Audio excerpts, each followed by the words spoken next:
आपण समस्त को जीशुख्रीष्ट नाम बहुमूल्य नाम नमस्कार जनावि। आज भारत देश रे स्वाधीनता आसी बोली आम अगस्ट 15 स्वाधीनता दिवस पालन करिथाउ। कारण भारत देश को ब्रिटिश माने परिपालन करथिले। से ब्रिटिश माननको एही देश परिपालन रे भारतवासी माने बहुत अत्याचार दुर्नीति स्वेच्छा नथिया जगु आम पूर्विक भारत देशी महानायक माने आम देश को अगस्ट 15 दिने स्वाधीनता आसीथिबा जगु आमे माने मनुष्य ठारो नियंत्रण पाइअछु। तेणुकरी आमे सर्व भारतीय माने भारतीय निवासी माने अगस्ट 15 रे आमे प्रतिपालन करिथाउ स्वाधीनता दिवस।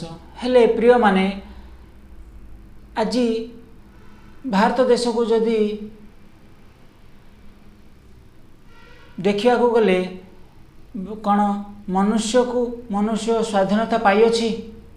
मनुष्य तांको निज नियंत्रण रे चालू अछि बोली चिंता कले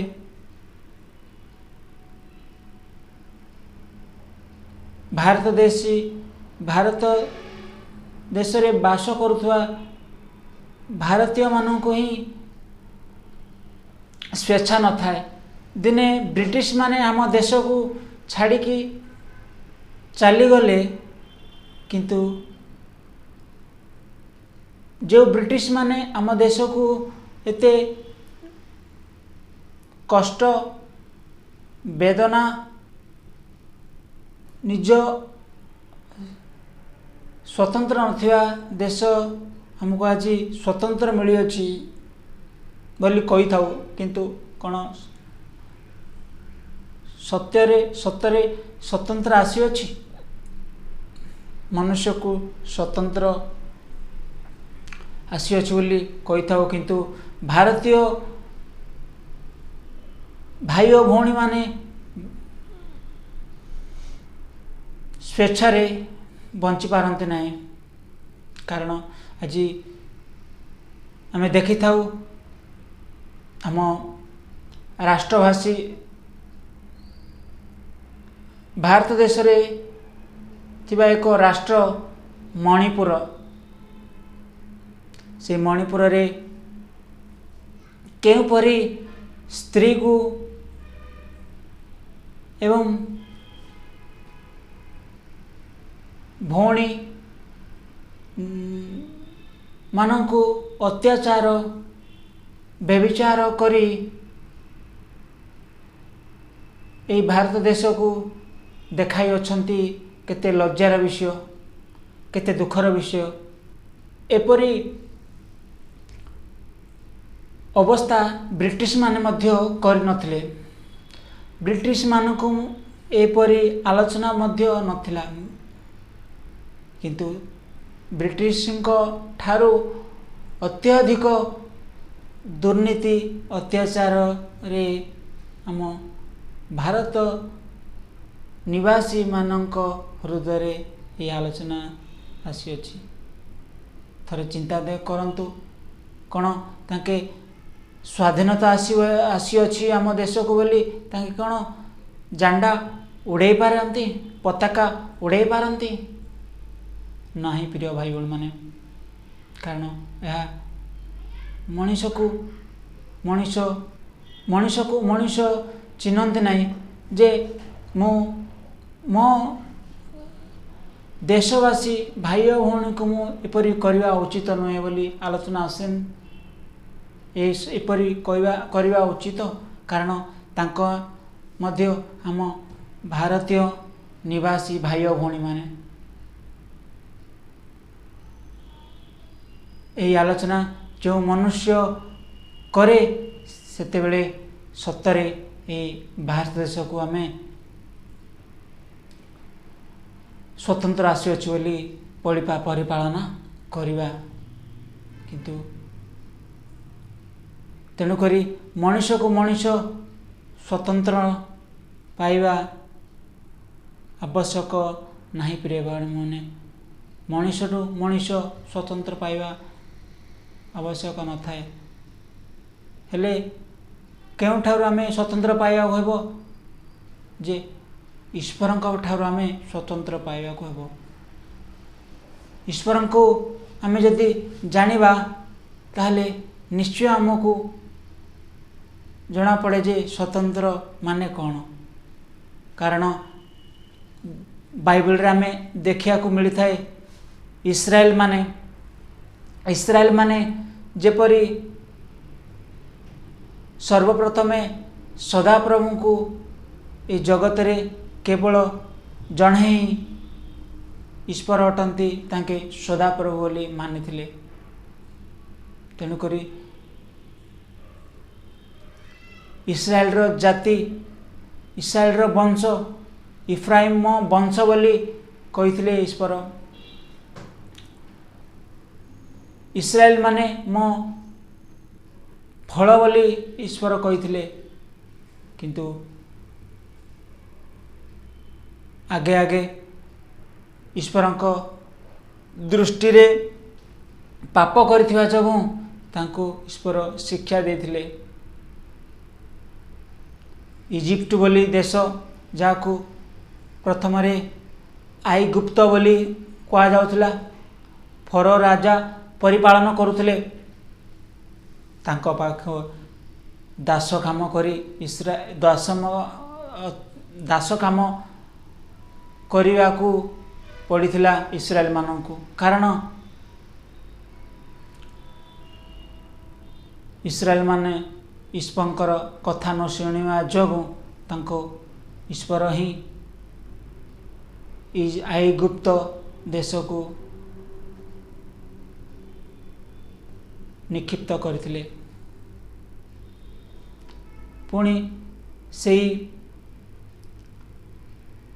ଇସ୍ରାଏଲ ମାନଙ୍କୁ ଆଇଗୁପ୍ତ ଠାରୁ ପୁଣି କାନାନ ଦେଶକୁ ଆଣିବା ପାଇଁ ସର୍ବପ୍ରଥମେ ମଶାକୁ ଜନ୍ମ ଦେଲେ। ମଶାକୁ ଗୋଟେ ମୁଖ୍ୟ ପ୍ରବକ୍ତା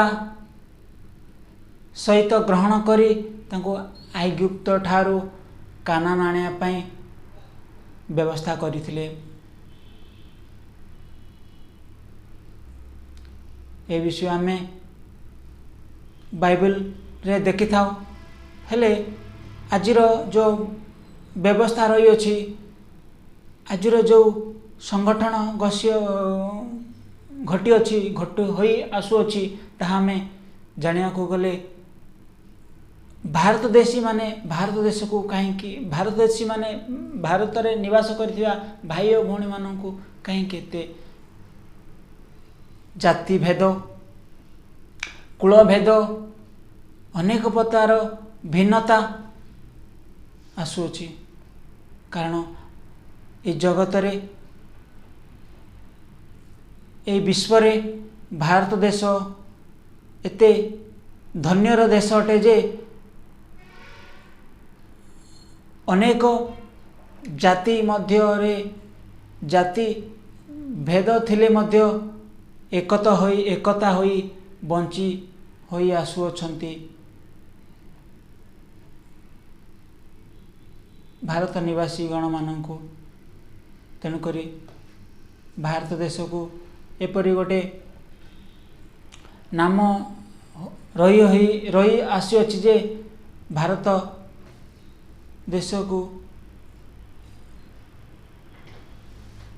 ଦେଶରେ ନିବାସ କରିଥିବା ନିବାସ ଗଣକୁ ଆମର ଏହି ସାଂସ୍କୃତିକ ଏବଂ ଆମର ଏହି ପୌରାଣିକ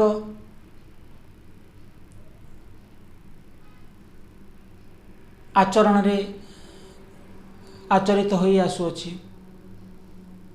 ହେଲେ ଆଜି କାହିଁ ପାଇଁ ଏଇ ମତଭେଦ, କୁଳଭେଦ, ଜାତିଭେଦ, ଭିନ୍ନତାରେ ଏକତା ହୋଇ ରହିବା ଦେଶ ଆଜି ଜାତି ଉପରେ, କୁଳ ଉପରେ ମରାପଟା ହେଉଅଛି? କାରଣ ଏହି ମଧ୍ୟରେ ଜଣେ ଅନେକ ପ୍ରକାର ଏହି ଘଟଣା ସୃଷ୍ଟି କରି ଆସୁଅଛି। ଏ ଭିତରେ କିଏ ରହିଅଛି ଯେ ମଣିଷକୁ ଏହି ଭେଦତା ନେଇ ଆସୁଅଛି? ତାହା ଆମେ କେବଳ ବାଇବଲରେ ହିଁ ଆମକୁ, ଥରେ ବାଇବଲ ଆମେ ଯଦି ତମେ କହିପାର ବାଇବଲ ଆମର ଗ୍ରନ୍ଥ ନୁହେଁ, ପ୍ରମାଣିତ ଗ୍ରନ୍ଥ ନୁହେଁ, ଯୀଶୁଖ୍ରୀଷ୍ଟ ଆମ ଦେଶର ଈଶ୍ୱର ନୁହନ୍ତି, ତାହା ନୁହେଁ ପ୍ରିୟ ଭାଇ ଭଉଣୀମାନେ। ଇଜିପ୍ଟ ମାନେ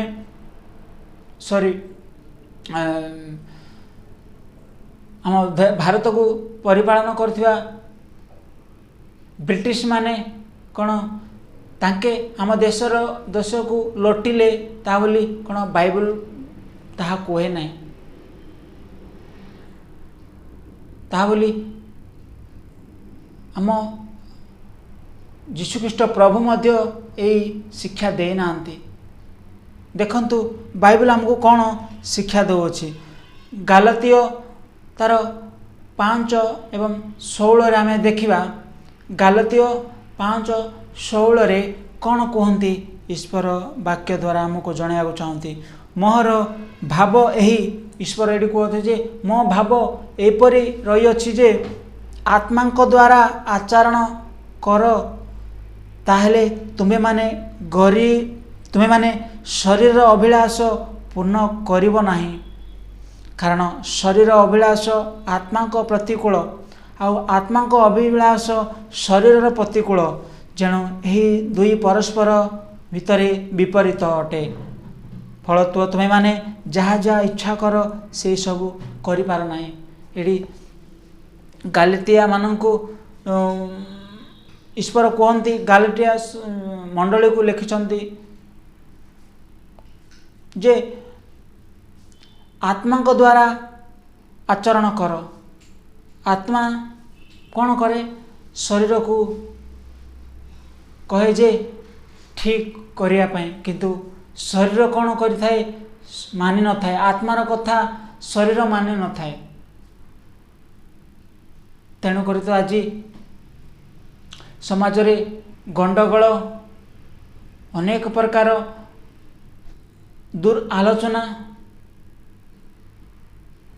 ନେଇକି ଆସିଥାଏ। କାରଣ ଏହି ଶରୀରକୁ ଆତ୍ମାକୁ ପଡ଼ିନଥାଏ, ଆତ୍ମା ଶରୀରକୁ ପଡ଼ିନଥାଏ। ତେଣୁକରି ତାଙ୍କ ଗ୍ରନ୍ଥରେ ଏ ବିଷୟ କହୁଛନ୍ତି ଯେ ଶରୀର ଅଭିଳାଷ ପୂର୍ଣ୍ଣ କରିବ ନାହିଁ।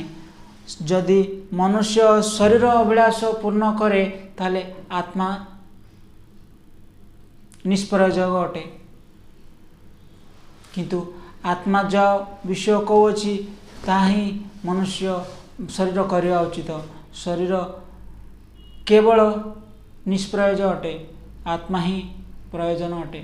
କାରଣ ସେହି ଆତ୍ମା ହିଁ ଈଶ୍ୱରଙ୍କ ଠାରୁ ଆସିଅଛି, ପୁଣି ସେ ଆତ୍ମା ଈଶ୍ୱରଙ୍କ ପାଖକୁ ଯିବାକୁ ହେବ।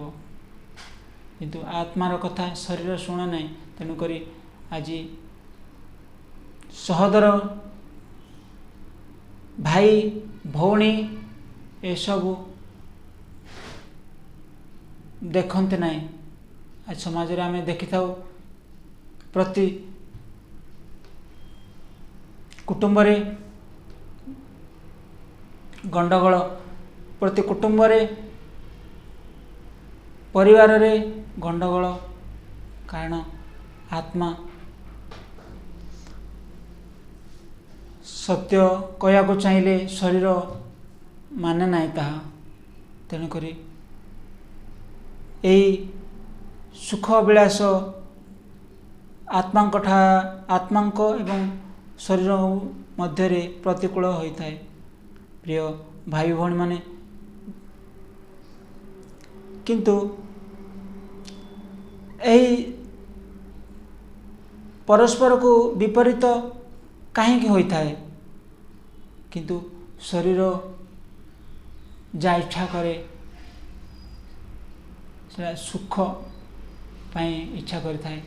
आज शरीर पाई नाने अनेक प्रकार कष्ट करिथांती, सकाळु जे राति पर्यंत केवल शरीर कष्ट ही समाज रे मानव समाज रे देखा मिलता है। तेणुक ये विषय आमे कहीं कहवा उचित जे शरीर आमको कौन सी प्रकार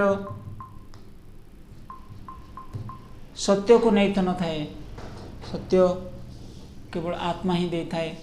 से आत्मा पुणी पौल आमको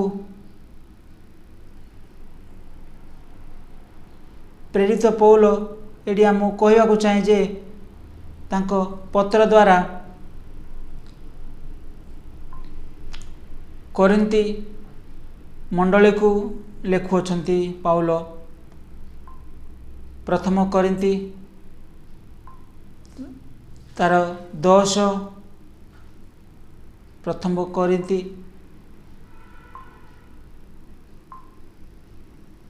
तार 10 अध्याय 23 पदरे आमे देखिबा, समस्त विषय साधन करने को स्वाधीनता अच्छी, किंतु समस्त विषय हितजनक नुहे।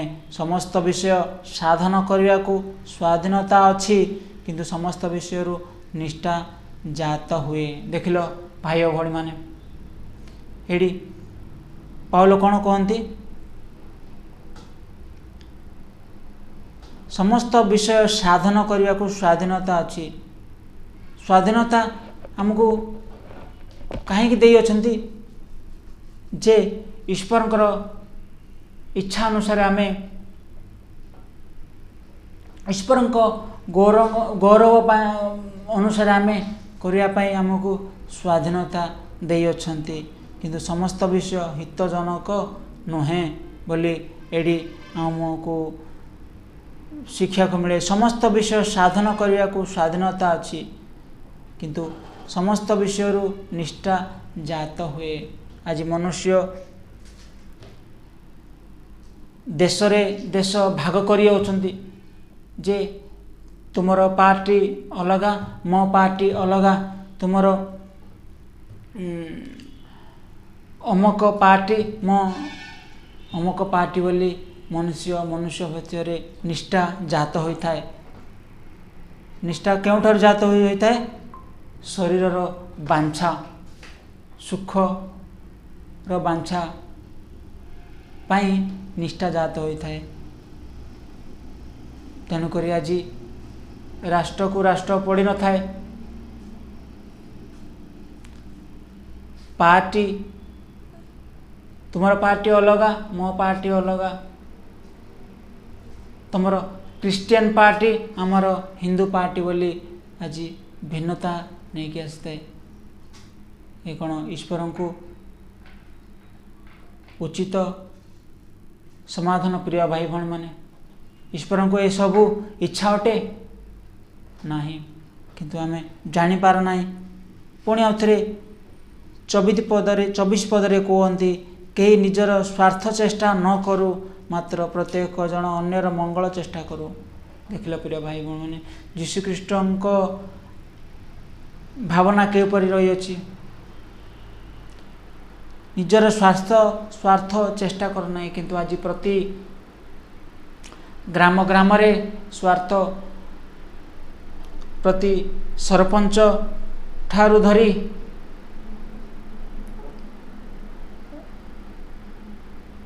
प्राइम मिनिस्टर जाकू आमे प्रधानमंत्री बोली कही था, भितरे आलोचना तांको स्वार्थ चेष्टा करिथांती, किंतु ईश्वरंकर मन केपरि रहिबा उचित? मानव को स्वार्थ चेष्टा न करिबा उचित बोली कहउछंती। मात्र प्रत्येक जन अन्यर मंगल चेष्टा करू मनुष्य को मंगल करवा उचित। प्रिय भाई भौणी माने मंगल जदि मनुष्य आलोचना न थाए ताहले हमको केबे मध्य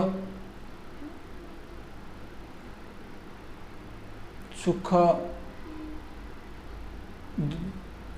अन्य मनुष्य को चेष्टा करि परिबा नाही। तुम्हें निज को निज मंगल चाहूच अन्य पाई मंगल चिंता करिया पाई चेष्टा करे नाही। कारण भावना अलगा, चिंता अलगा, आलोचना अलगा। प्रति मनुष्यर निज निज आचरण आज बंची थाए ताले क्यों प्रकार अपकमिंग जनरेशन जहाँ को आसवा जनरेशन को प्रकार ए देश परिवर्तन हेबो आमे आपे आपे जानीपारू। आज संगठन देखा मिली थाए तेणुक जागृत हो। जदि आमे ईश्वर इच्छा अनुसार जदि न बंचिवा ताहले हमको कौन सी प्रकार स्वाधीनता न थाए, नियंत्रण न थाए। ईश्वर इच्छा अनुसार जदि कौन सी मानव बंचे ताहले ताही सत्यर स्वाधीनता, सत्यर नियंत्रण आसीअछि बोली आमे जानि परिबा। किंतु आज कौन सी मानव चिंता करे जे मो स्वाधीनता केवल दिने पाई ना प्रतिदिन आलोचना करने को हम। प्रतिदिन मानव समाज आलोचना करने को हम। प्रिय भाई भौणी माने जे स्वतंत्र केवल अगस्ट 15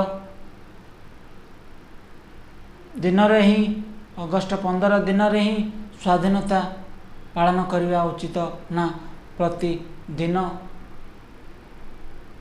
आम हृदय रे ताहा रहिबा को हेबो। ए स्वतंत्र पाई अनेक आम देशर नायक माने आमको नहीं कि आसी अछंती। बहुत खुशीर विषय अटे, आनंद करवा उचित अटे। किंतु से आनंद रे आज आमे कौन करिथाउ? केवल अगस्ट 15 रे ही मद्यपान करवा निषेध, मांस निषेध बोली मानि थाउ। पुणी आउ थरे से कार्य ही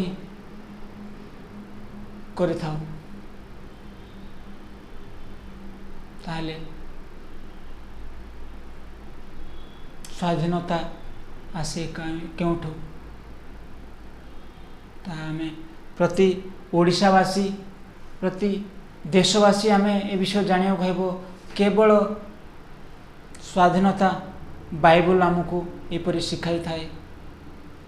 तेणुक आमे ए जगत को, ए मानव समाज को जणा पाई ए वीडियो माध्यम रे मु आसी अछि। ए वीडियो को देखंतु, अन्य व्यक्ति को बा अन्य भाई भौणी को मध्य जणांतु जे आमको स्वाधीनता केउठु आसी थाए। स्वाधीनता द्वारा हमको कौन मिलवा उचित अटे? से स्वाधीनता जो से स्वाधीनता पाई अनेक प्राण महानायक माने नहीं अछंती। आमे तार उचित मूल्य दे पारिबा। तेणुक समस्त को